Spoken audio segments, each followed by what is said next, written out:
नमस्कार दोस्तों, आशा करता हूँ आप सभी लोग बहुत अच्छे होंगे। मेरा नाम है कैलाश कुमार और आप सभी लोगों का स्वागत करता हूँ आपके अपने इस यूट्यूब चैनल पे। अगर आप लोग यूजीसी नेट की तैयारी कर रहे हैं तो ये वीडियो आप लोगों के लिए है, क्योंकि एनोवा क्वेश्चन हर बारी आपके एग्जाम के अंदर पूछा जाता है। जैसे आप लोग अपने स्क्रीन के ऊपर देख रहे होंगे, ये पैसेज है और इस पैसेज को हम लोग 1 मिनट के अंदर सॉल्व करने वाले हैं। और आपको ये पैसेज पढ़ने की जरूरत भी नहीं पड़ेगी। मैं आपको ट्रिक बताने वाला हूँ, ऐसा उस ट्रिक की हेल्प से जो है आप इस पैसेज को सॉल्व कर सकते हो विद इन 1 मिनट। मेरी बात को ध्यान सुनना। इसके लिए बस आपको तीन चीजें ध्यान रखनी पड़ेगी। और अगर हल्का सा आपको एनोवा का नॉलेज है तो आप आराम से पांचों के पास पांचों क्वेश्चन ठीक कर सकते हो। अदरवाइज तीन क्वेश्चन तो आपके 100% ठीक है ही इसमें, ठीक है, जो कैलकुलेशन बेस्ड है। दो क्वेश्चन आपके अंडरस्टैंडिंग बेस्ड है, उसमें अगर आपको एनोवा के बारे में पता है, हल्का फुल्का आइडिया है, तो आप डेफिनेटली उन ट्रिक्स को यूज करके सॉल्व कर सकते हो। तो आपके पांच के पांच क्वेश्चन 100% ठीक होने वाले हैं। 10 नंबर आप पक्का श्योर कर लोगे इस वीडियो को देखने के बाद। तो मैं कुछ जो ट्रिक बताने वाला हूँ आप लोगों को, इसके अंदर सबसे पहले आप चीज क्या चीज ध्यान रखेंगे जब भी अनोवा क्वेश्चन को सॉल्व करेंगे। इसके अंदर कुछ वैल्यूज आप लोग ध्यान रखेंगे। एक आता है आपका value raw sum of square. ठीक है, एक वैल्यू आती है आपकी रॉ सम ऑफ स्क्वायर। ये हमेशा आपकी लार्जर रहेगी। ठीक है, ये हमेशा आपकी ग्रेटर वैल्यू रहेगी। जो भी आपको देखने को मिलेंगी, सबसे बड़ी वैल्यू जो रहेगी वो रॉ सम ऑफ स्क्वायर की रहेगी। दूसरा, इसके बाद सबसे बड़ी value raw sum of square की रहेगी। उसके बाद जो नेक्स्ट वैल्यू रहेगी आपकी सबसे बड़ी, वो रहेगी आपकी करेक्शन फैक्टर की। पहले समझ लो थोड़ा सा। ठीक है, फिर उसके बाद कौन सी बड़ी वैल्यू रहेगी, करेक्शन फैक्टर की। मान लो सबसे बड़ी वैल्यू ये है एग्जांपल के लिए 100। इसके बाद छोटी वैल्यू ये रहेगी 90 मान लो।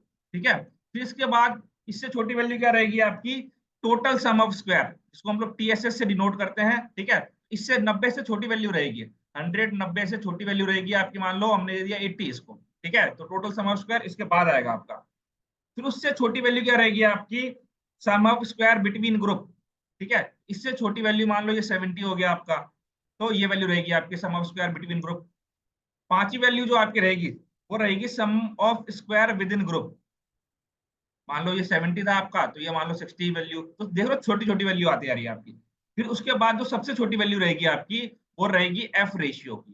ठीक है, एफ रेशियो, एफ रेशियो की वैल्यू आपकी सबसे छोटी रहेगी, इस बात को ध्यान रखना। तो अगर आप दो तीन चीज याद रख लेते हो इसके अंदर कि सबसे बड़ी वैल्यू क्या रहेगी, रॉ सम ऑफ स्क्वायर की रहेगी, आरएसएस की सबसे बड़ी वैल्यू रहेगी।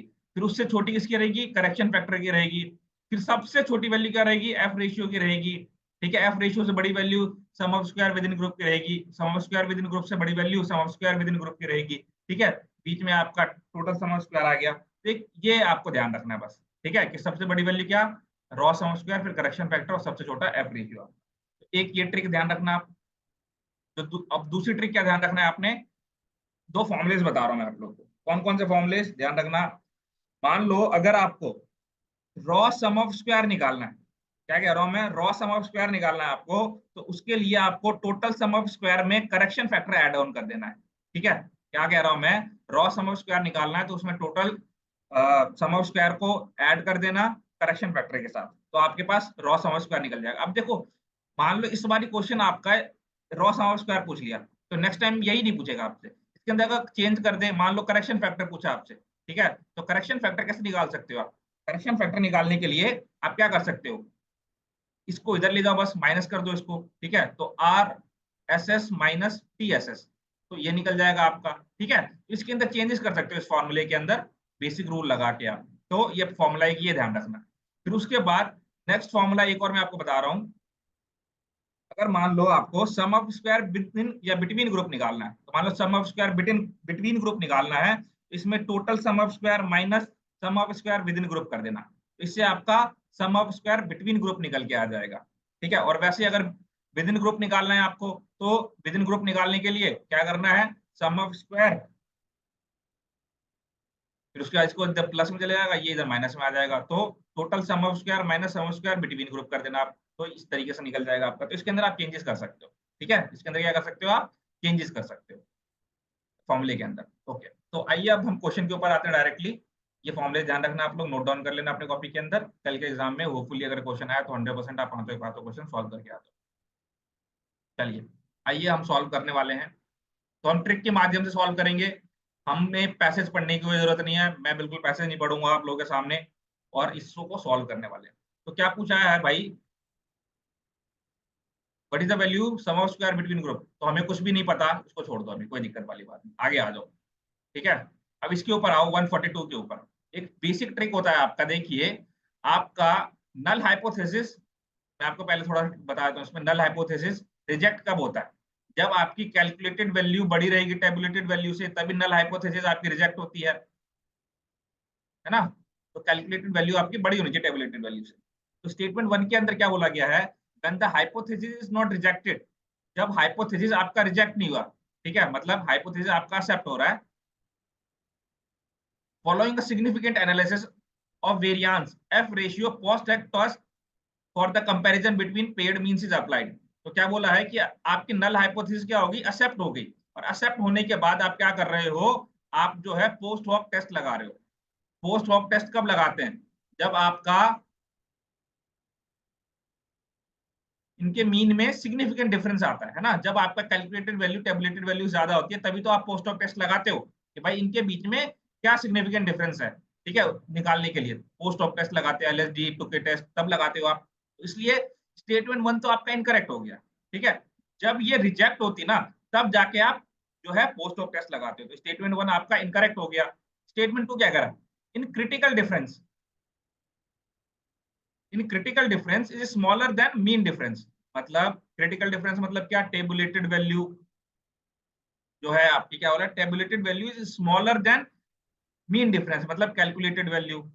तो स्मॉलर है मतलब कैलकुलेटेड वैल्यू आपकी बड़ी है टेबुलेटेड वैल्यू से, तो बिल्कुल ये ट्रू है, तभी नल हाइपोथेसिस आपकी रिजेक्ट होगी। Mean difference for a given level of given level, then there is a significant difference between paired means. तो कैलकुलेटेड वैल्यू जब आपकी टेबुलेटेड वैल्यू से ज्यादा होती है, तभी नल हाइपोथेसिस आपकी क्या होती है, रिजेक्ट होती है ना। तो ये बिल्कुल करेक्ट बोला। देखो इसके अंदर डायरेक्टली नहीं बोला, वर्ड को चेंज कर दिया। क्रिटिकल डिफरेंस मतलब टेबुलेटेड वैल्यू। अब यहाँ पे लिखना चाहिए ना कि भाई tabulated value is smaller than, ठीक है, तो tabulated value is smaller than mean difference मतलब कैलकुलेटेड वैल्यू, तो इसको ऐसे लिख दिया। जबकि हम पढ़ते हैं या प्रैक्टिस करते हैं तो क्या लिखते हैं हम लोग, इस तरीके से लिखते हैं, ठीक है। तो इसमें घुमा के लिख दिया, तो आपको समझना है ये चीज, ठीक है। तो अगर आप पढ़ोगे तो ये विद इन 15 to 20 सेकेंड्स को आप सॉल्व कर लोगे इस वाले क्वेश्चन को, इस वाले ऑप्शन 142 को। अब आइए क्वेश्चन नंबर नेक्स्ट। देखो 143 क्या कह रहा है, कैलकुलेशन बिल्कुल नहीं करना, हमने पैसेज पढ़ा भी नहीं, फिर भी हमारा क्वेश्चन सॉल्व हो रहा है। इसमें क्या कह रहा है, there is no significant difference among group means and hypothesis accepted.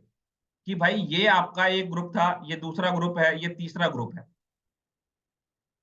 क्या बोला है कि इन ग्रुप के बीच में there is no significant difference, इन ग्रुप के बीच में सिग्निफिकेंट डिफरेंस नहीं है, ठीक है, इन ग्रुप के बीच में सिग्निफिकेंट डिफरेंस नहीं है, और आपकी हाइपोथेसिस क्या होगी, एक्सेप्ट होगी। आपकी हाइपोथेसिस क्या होगी, फिर एक्सेप्ट होगी, ये बोला है,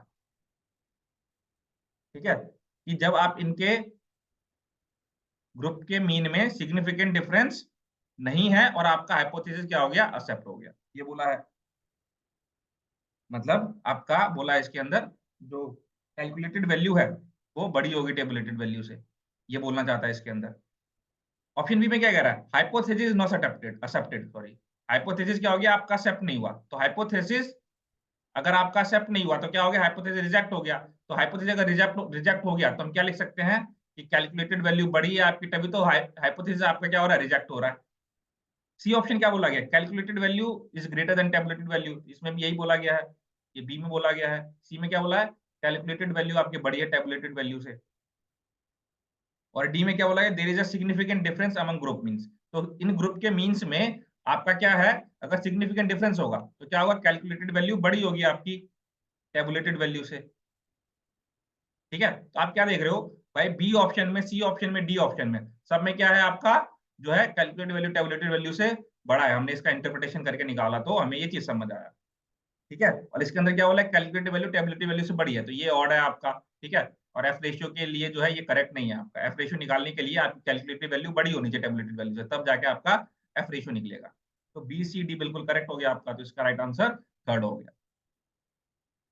फिर उसके बाद आइए क्वेश्चन नंबर 144 पे। जैसे मैंने आपको बताया था कि सबसे बड़ी वैल्यू क्या होनी चाहिए, सबसे बड़ी वैल्यू होनी चाहिए रॉ सम ऑफ स्क्वायर, है ना, यही बताया था मैंने आपको। इसके अंदर देखो मैंने आपको यही बताया कि सबसे बड़ी value raw sum of square होना चाहिए। बट इसके अंदर total sum of square, correction factor, calculated value और ये दे रखा है। तो रॉ सम ऑफ स्क्वायर तुम्हारे पास नहीं है। फिर इसके बाद अब मैंने क्या बताया था आपको, करेक्शन फैक्टर, उसके बाद सबसे बड़ी वैल्यू होगी। तो हम देखते हैं इसके अंदर करेक्शन फैक्टर, ये रहा करेक्शन फैक्टर, ये रहा। अब इसमें देख लो सबसे बड़ी वैल्यू कौन सी है, 54,420, 202, 394, 6,190। तो सबसे बड़ी वैल्यू करेक्शन फैक्टर होगी, तो ये आपका बी का फर्स्ट होगा। क्या होगा, बी का फर्स्ट।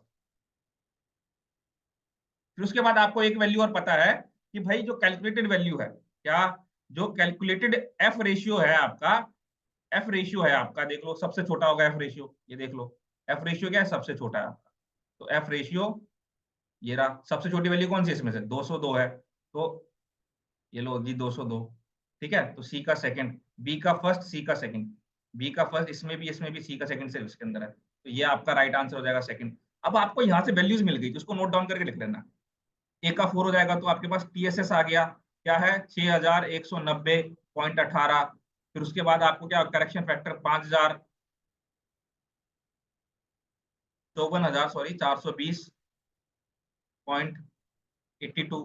ठीक है, करेक्शन फैक्टर मिल गया आपको, और sum of square within group मिल गया, sum of square within group मिल गया। तो डी का क्या है आपका, डी का थर्ड क्या है आपका 394।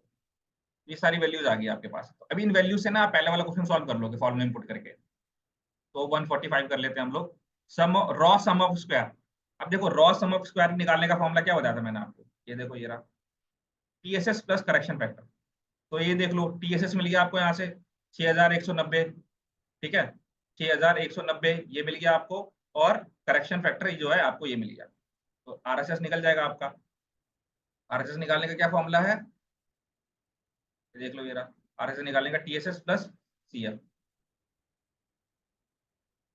TSS plus CF. तो टोटल सम ऑफ स्क्वायर कितना है आपके पास, 54,420.82। तो 54,420.82। और करेक्शन फैक्टर कितना था आपका, 6,190.18। तो 1890 है ना, ये 6,190। अब इसको ऐड कर दो तो क्या आ जाएगा आपके पास, 8 तो 10 हासिल 1, 8 तो 10, यहाँ कर दो 1, 8 9 10 1 11। ठीक है, हासिल 1, 4 1 5 1 6, 6 4 10, हासिल 1 6, 60611। ठीक है, 0.00 00 तो हटाई दो, 60611। ये निकल के आ गया आपके पास, ये पहला आपका आंसर हो जाएगा 145 का। ठीक है, 145 का आपका पहला आंसर हो गया। फिर उसके बाद आओ, आपने एक क्वेश्चन छोड़ा था सबसे पहले 141 जो है क्वेश्चन छोड़ा था आपने, दोबारा आ जाओ इसके ऊपर। 141 का मैंने क्या बताया था, sum of square between group निकालने का फॉर्मूला क्या है, sum of square between group निकालने का फॉर्मूला देख लो, total sum of square minus sum of square within group. तो total sum of square minus sum of square within group. तो टोटल सम ऑफ स्क्वायर कितना है आपके पास, 6190.18। Sum of square within group कितना है आपके पास दिया हुआ गिवन, 394।